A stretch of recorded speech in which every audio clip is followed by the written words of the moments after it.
Now, my next guest is a presenter turned best-selling author. And next month, Dawn O. Porter is heading to the Royal Albert Hall to mark a very special anniversary. This is a big one, Dawn. It's a big one. It's a big one. It's 10 years of Choose Love. And this is, I mean, you co-founded it back 10 years ago.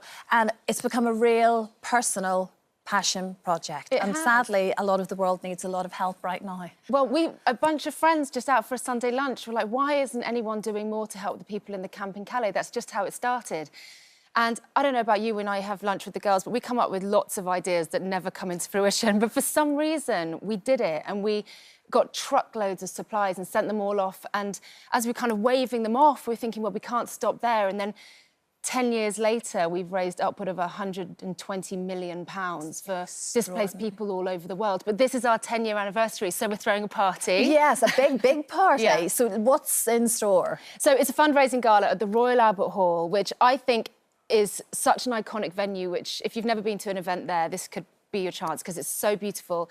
We have the most amazing lineup of music artists. We've got Labyrinth, Jessie Ware, Mabel, Jamila Jamal and Jordan Stevens are hosting it. Letters Live is doing a section where the whole thing with Letters Live is people read letters from history or modern day letters, but they don't reveal the lineup until the night itself. So I'm not allowed to tell you who's doing that, but it's so good, the people who are doing it. And it's just going to be a gorgeous night of celebrating 10 years of Choose Love. It's a chance for us to show people the work that we do, what's still yet to do, and the ongoing work that we have to do, and celebrating what we've achieved, because it's just, I can't believe it's actually happened. It's, you know, that Sunday lunch, I was there with my baby, and we all had this idea, and the fact that we're just about to throw this massive party to celebrate all that's happened since just completely blows my mind. Yeah, and you get as much from it as you do from seeing it benefit other people, isn't it? It's but I also think, you know, at this time of year, everyone's being asked for a lot of money, because it's when so many charities do all of their fundraising.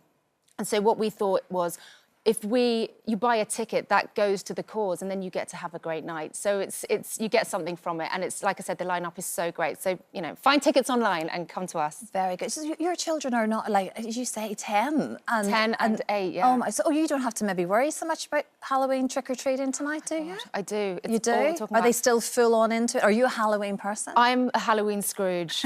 I'm going as a tired mum with 2 kids. Oh, that's my costume.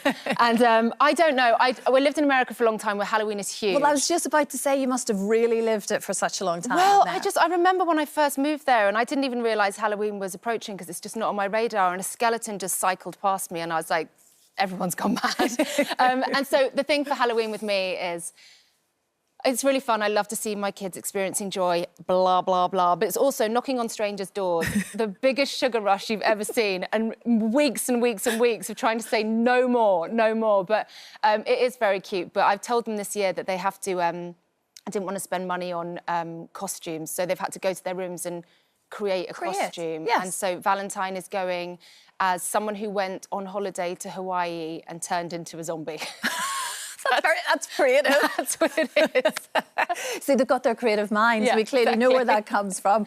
Do they read a lot, Dawn? Because I know that you're backing this new campaign about getting Britain reading again. So many young children now do not read at all for pleasure. It's purely because they have to do it for school. And the statistics are actually really saddening. How is it in your house? Do you try to really encourage that? It's OK, but it's definitely a struggle. I think we kids are growing up in this digital world, and that is obviously more exciting than reading a physical book. So it's something that we have to, you know, push a lot of the time. But the campaign is great. All it's saying is, let's commit to reading either to ourselves or to somebody else for 10 minutes a day, which I think is a reasonable amount of time, even for busy parents and tired children. So I've committed to that. We're reading, I've just bought all the Charles Dickens books. I'm like, it's time, let's go through those. But it's too much to ask them to read those at this point, but I can read to them at night. And it's also like, no one will ever tell you that having finished a book, you don't feel enriched in some way. It never takes anything away from your life. It only gives. So it's an easy commitment. But as you say, finding the time, and you interestingly sort of stepped away from social media. And as much as that can be a bit of a wrench for a lot of people, you suddenly find you've got more time. I'm back on, by the way, with a vengeance. But I know, but you're coming, that is what you can do, though. Yeah. You can do that sort of digital detox, as they call it, for however long you want to do it for. But it's beneficial. I was off Instagram for about 8 months of last year, for me, it was like all of these hours in the day I ripped through books. And I was getting to the point where I'd be doing my shopping, and while the cashier is putting everything through, I'm scrolling Instagram going, what is wrong with me? Like, why am I doing this? And it starts to leave you with this kind of icky feeling. You can break away from that whenever you need to. It doesn't benefit me to be off Instagram for the work that I do for the charity. That's where we get so much of our attention and fundraising, and I definitely felt less involved when I was off it. So I'm back on it, and that feels good. But everyone must remember that you can shut that noise down at any point. That's it. You do have the power to do it. Yeah. That's exactly it. Dawn, best of luck with it. Thank 10 you. years, like we say, of Choose Love. 20th of November is the big night. It is. And what an evening it'll be. Thank you so much, Dawn. Good luck you. with all of it. Hi there. Thanks for watching our YouTube channel, where we upload new videos every single day. You can click here if you're interested in this video, or head to the homepage for some more amazing content.